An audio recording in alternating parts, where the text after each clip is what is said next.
Capítulo 17. Conclusión. El significado oculto de los mitos. Una de las preguntas más frecuentes que se formula el hombre inteligente es la que se refiere a su propia genealogía, buscando el camino que conduce a sus más remotos orígenes. Ya no pueden satisfacer en nuestros días, a menos que se les asigne un significado meramente simbólico, los mitos de Adán y Eva, del paraíso terrenal o del pecado original que arrastra a la familia humana desde el principio mismo de su historia. La persona inteligente, de mente clara y analítica, no puede ni debe admitir ideas con respecto a los misterios originales que configuran su personalidad psicológica si no se les asigna un carácter científico y no pueden ser comprobadas según el recto sentido de la lógica y del principio esotérico de la analogía. Sin embargo, analizando la vida del ser humano según lo que acerca del mismo relata el Génesis, cabe admitir, siguiendo las líneas naturales del discernimiento, que Adán y Eva pueden ser efectivamente imágenes simbólicas de los principios masculino y femenino de la creación. El paraíso terrenal, por su parte, puede ser considerado como el lugar de procedencia mística de la gran familia humana, aquel desconocido nivel o dimensión nirvánica en donde el karma, el destino, no ha empezado todavía a actuar. Con respecto al pecado original o estigma que arrastra a la humanidad desde sus remotas fuentes universales, hay que recurrir, como siempre, al fértil recurso de la analogía, la cual procede con un orden metódico y científico de acercamiento a las grandes verdades o misterios inherentes a la vida del ser humano. El pecado es solamente una idea nacida de la incapacidad humana de aproximación a la verdad original que subyace en todas las cosas creadas, el recurso de la ignorancia frente a las sabias leyes de la naturaleza. Hay que aceptar, no obstante, como lógica, la ley del esfuerzo o de la necesidad cósmica que obliga al incesante drama de la manifestación, ya sea de un universo, de un planeta o de un ser humano. El pecado, como símbolo de dolor, de lucha y de desesperación, corresponde a la pequeña parte de la voluntad creadora de la divinidad que se introduce en la substancia material originando el campo específico de la manifestación del universo. Pero sabemos también que esta pequeña parte espiritual introducida en el seno de la materia para dignificarla o redimirla forma parte del espíritu divino y que todo ser viviente y toda cosa manifestada proceden de la misma fuente universal, poseyendo, por tanto, una pequeña chispa de Dios, un alma y una voluntad más o menos desarrollada, cuya luz es la referencia exacta del principio de la creación, siendo el dolor, el karma o el destino, productos de la conciencia de separatividad del ser con respecto a aquellas inmortales fuentes de procedencia. Hemos tratado de explicar racionalmente las ideas místicas del Génesis con respecto al ser humano. Adán y Eva representan así, ante la investigación esotérica, los dos aspectos de la polaridad universal que llevan a toda posible generación en la vida de la naturaleza y que el ser humano comparte con todas las demás especies vivientes. El paraíso terrenal es el nivel espiritual de donde surge o de donde emana el espíritu humano, la antesala de la creación, podríamos decir, en donde se prepara el acto creador que va de la esencia espiritual a la substancia material, con una lenta aunque persistente diversificación de los principios de unidad para entrar en el campo fecundo de la polaridad, la cual, a su vez, produce diversidad. Cuando el principio de polaridad ha llegado a su punto máximo de separatividad, se producen muy concretos y definidos los caracteres del sexo. Sobrevienen entonces la tentación y el pecado, y Adán y Eva son arrojados, simbólicamente hablando, del paraíso. Como podremos apreciar, el símbolo es perfecto en su expresión, aun cuando haya sido desvirtuado o prostituido por la ignorancia humana con respecto a las leyes científicas que concurren en el hecho de la creación y que el hombre inteligente deberá aclarar para obtener una nueva y más amplia concepción de la vida. En anteriores ocasiones hicimos referencia a aquel drama humano que llamamos el karma o el destino, tratando de hallarle un más grato sabor a las expresiones teológicas y místicas que llegaron a nosotros a través de la tradición y de la historia religiosa de la humanidad. Vimos, en primer lugar, que la ley de gravedad que rige para el entero universo no es una característica específica del plano físico, sino que cada parcela del cosmos, en no importa qué plano o dimensión,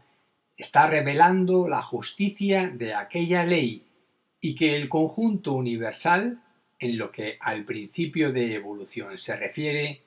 va del aspecto más denso de la materia a la más elevada expresión del espíritu, siendo cada vez más sutiles las formas materiales de que se reviste la vida de la naturaleza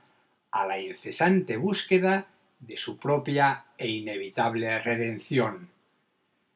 Vemos, por tanto, que el conjunto universal, movido por la ley inmutable de redención, no es sino un reflejo en tiempo y espacio de las leyes soberanas del cosmos, un intento constante y a veces desesperado por liberarse de las leyes condicionantes de la gravedad que enlazan el espíritu a la gravitación de la materia. Se trata también, dicho de otra manera, de una actividad de la propia materia por aproximarse a la luz del espíritu, cuya esencia es absolutamente volátil y carece por tanto de gravedad o de peso específico.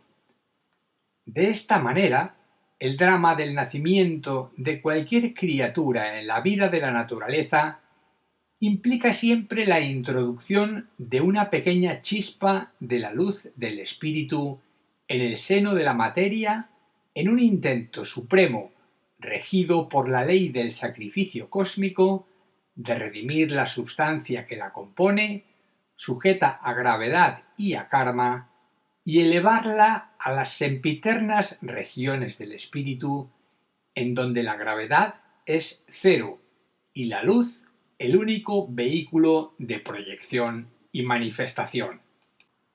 Bien, no sé hasta qué punto estas ideas podrán tener un significado lógico y práctico para nosotros, ya que lo que interesa fundamentalmente es hallar soluciones realmente factibles de acción social y no simples ecuaciones mentales. Pero démonos cuenta también que las fórmulas prácticas no son posibles en el aspecto básico de redención si la mente no comprende íntegramente o al menos en una elevada medida las leyes que regulan la expresión del universo y el misterio de la propia redención o liberación. Es por tal motivo que en nuestras primeras conversaciones esotéricas nos referimos a la magia universal y a la magia individual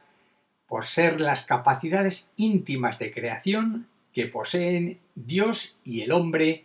para poder elevarse por encima de las leyes de gravedad que actúan en todos los planos del universo. Desde tal punto de vista, tiene una gran importancia para el investigador esotérico el fenómeno de la levitación,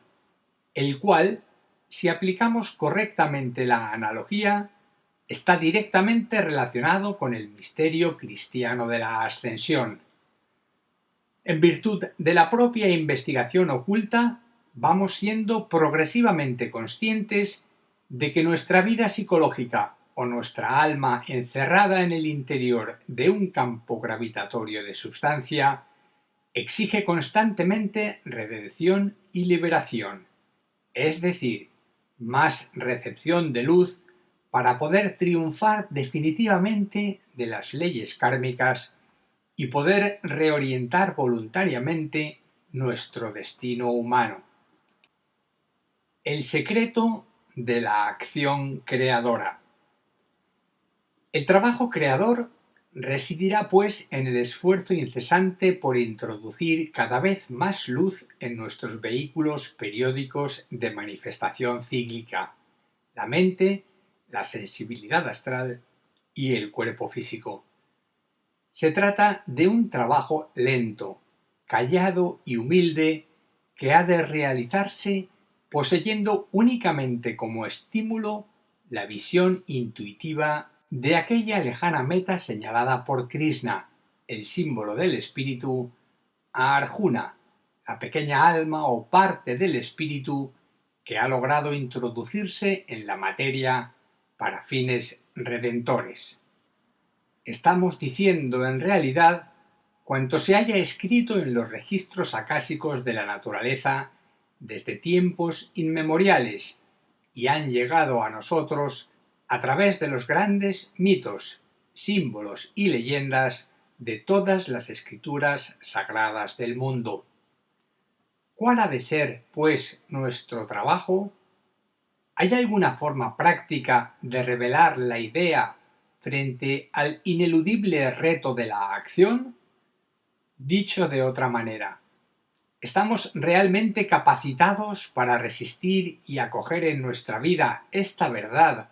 o esta ley que ha de producir las condiciones requeridas de redención y liberación? Todos poseemos el suficiente grado de comprensión espiritual para saber con certeza lo que es bueno, en el sentido ético de la palabra, y lo que no lo es dentro del propio contexto vital individual, es decir, lo que hay que aceptar y lo que hay que rechazar para que vaya realizándose en ella el misterio de redención, el cual, en sus fases posteriores, determina ascensión y liberación.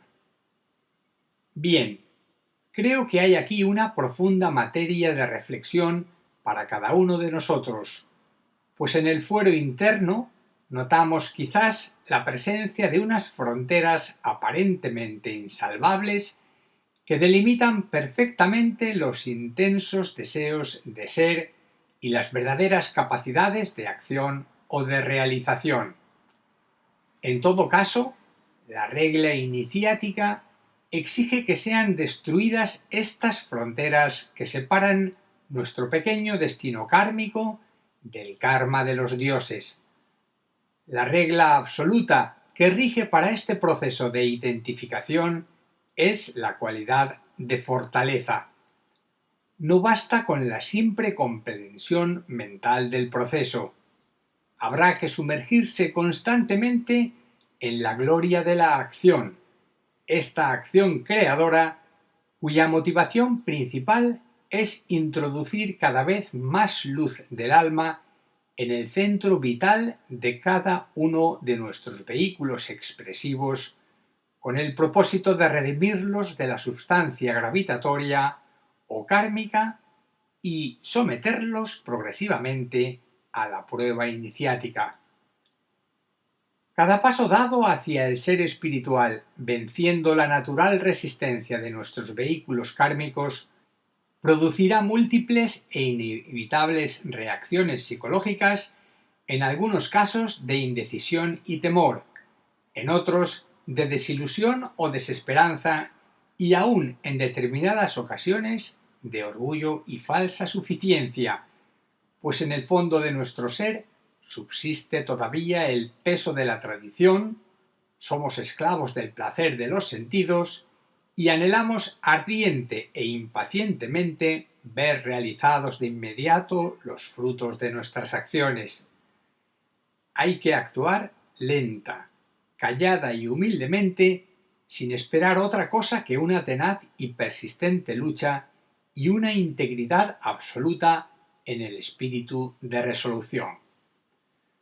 Ahora bien, la acción creadora tiene una regla secreta, la singularidad, y el verdadero yoga o ciencia de unión con el espíritu divino es genuinamente individual, muy íntimo y secreto. De ahí que para desarrollarlo íntegramente en el corazón no son válidas ni aconsejables las técnicas generales. Habrá que singularizarse mucho el proceso que se desarrolla en torno a la figura psicológica del hombre para que el yoga exprese sus verdaderas cualidades espirituales e induzca al individuo a la verdadera acción creadora. Estamos viviendo unos momentos de gran trascendencia planetaria, con un despliegue de energías cósmicas como jamás lo hubo en la historia del mundo. Estamos siendo progresivamente estimulados en el sentido de la acción creadora por la presión de estas fuerzas extrasolares más allá de la humana comprensión, que han de conducir a muchos seres humanos a las cúspides más elevadas del monte Tabor de la conciencia y de pararles allí una oportunidad única de transfiguración. Se trata de unas condiciones planetarias óptimas para el desarrollo de la verdadera individualidad humana. Me pregunto cuántos de nosotros seremos capaces de interpretar este juicio de las estrellas y de afirmar la voluntad inquebrantable de ser y de realizar. Captar el sentido orientador de los nuevos tiempos con las nuevas exigencias espirituales es la tarea que ha de imponerse voluntariamente el verdadero investigador, el discípulo espiritual de la nueva era. He aquí por qué hay que insistir constantemente sobre los riesgos de la generalización de los métodos de entrenamiento espiritual, de los yogas y de las disciplinas de la meditación frente al drama cósmico de liberación que ha de realizarse en el individuo inteligente de nuestros días. Un creciente número de personas desaprensivas y carentes de escrúpulos, autodefiniéndose yogis, gurús o portadores de la verdad, han invadido el campo del esoterismo, abasteciendo aquel absoluto campo de necesidades con toda clase de técnicas y sistemas peregrinos de entrenamiento espiritual, creando la confusión y el desorden y apartando a muchos sinceros aspirantes del camino de su verdadera individualidad u originalidad. Sin afán peyorativo alguno, pero teniendo muy en cuenta las oportunidades cíclicas de los tiempos, debo hacer resaltar aquí de nuevo el peligro de las técnicas estandarizadas ofrecidas profusamente hoy día al inexperto aspirante espiritual que anhela conquistar rápida y espectacularmente los misterios del reino. La técnica perfecta de acercamiento a las nobles verdades del espíritu ha de ser singular y original. Cuando el individuo va segregándose de la gran masa social en la cual vive inmerso, adquiere una conciencia particularizada de las inmensas profundidades del ser verdadero y percibe el ambiente, las circunstancias y las constantes alternativas kármicas desde el ángulo de visión de Krishna, observando todo cuanto sucede en la vida de Arjuna con entera impersonalidad e impasibilidad. Bien, al llegar a este punto, quizás muchos de nosotros nos preguntaremos acerca de los significados ocultos de las situaciones kármicas y también muy sincera y profundamente sobre la necesidad de una técnica específica de vida,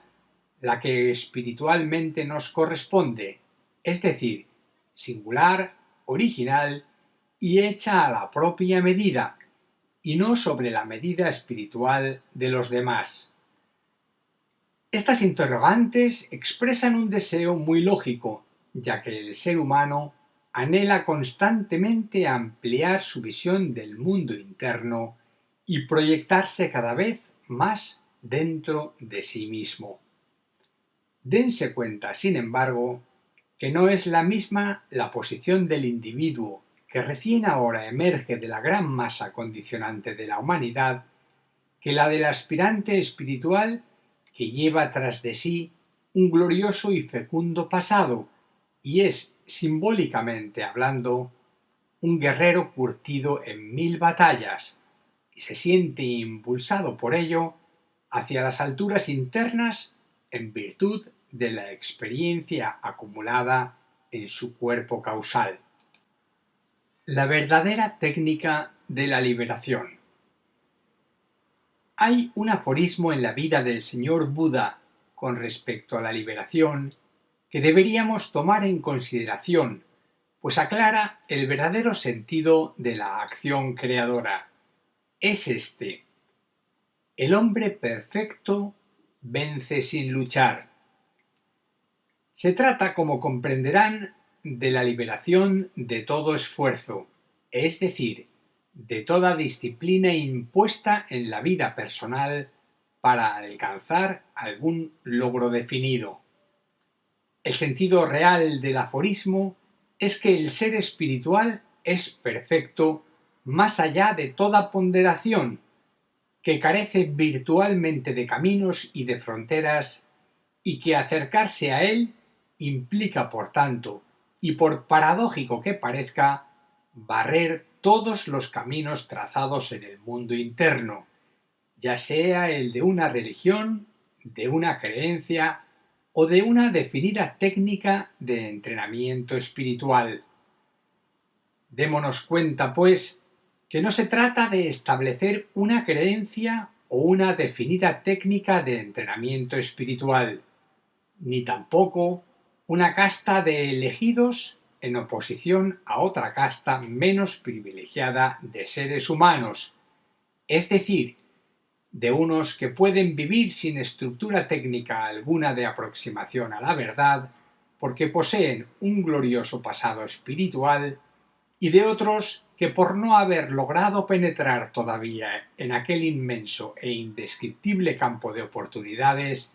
se ven necesariamente obligados a ampararse en las técnicas, en las normas y en las disciplinas de acercamiento espiritual que suministran profusamente los modernos especialistas de la meditación, del yoga o de cualquier otro tipo de regeneración psicológica. Hay que acoger la sagrada máxima de Buda desde el retiro más profundo del corazón, dentro del cual todos somos iguales y en el que existe una idéntica gloria a compartir y un sentimiento único a desarrollar. Es el Sancta Sanctorum de nuestra vida, allí en donde el intelecto que fragua las grandes combinaciones temporales jamás podrá penetrar por grandes e intensos que sean sus esfuerzos y sus disciplinas. Quizás nos preguntemos de nuevo, ¿es que podemos vivir sin técnicas de vida o sin normas de conducta social cuando se trata de fusionar nuestras individualidades con la verdad de la naturaleza o con la verdad del propio Dios? La respuesta que habrá que brindarse al respecto,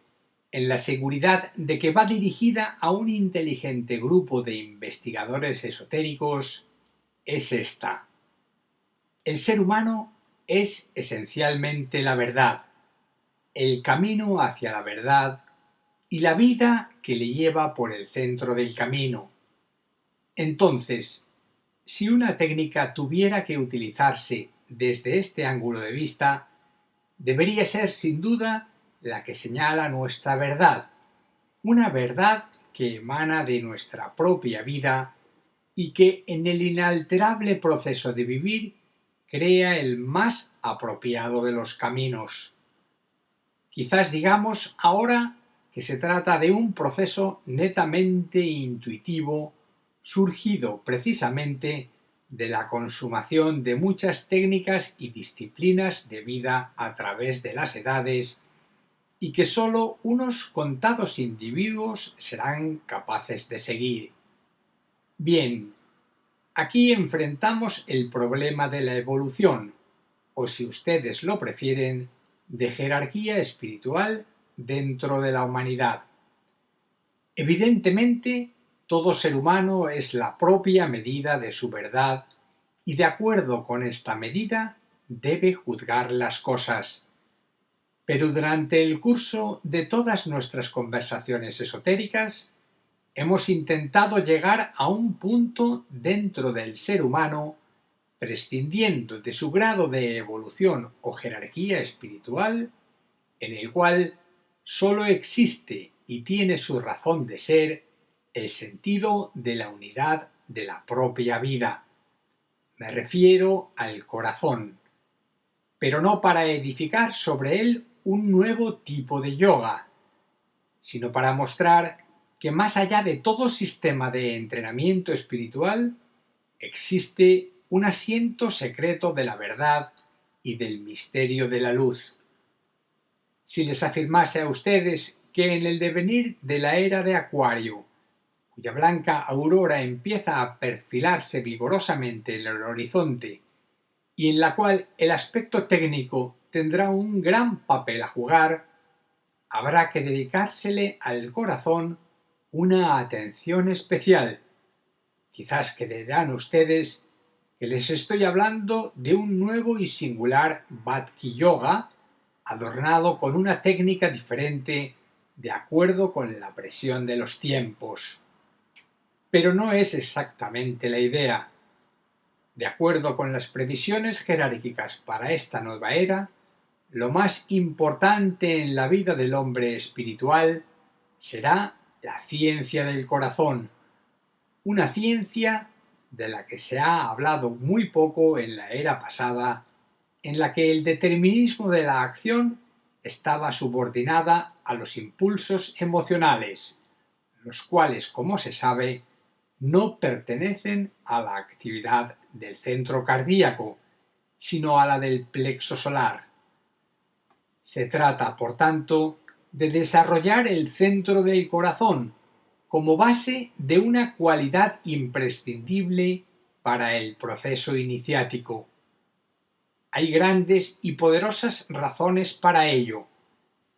El aspirante espiritual de la nueva era ha de adquirir y desarrollar la conciencia del ser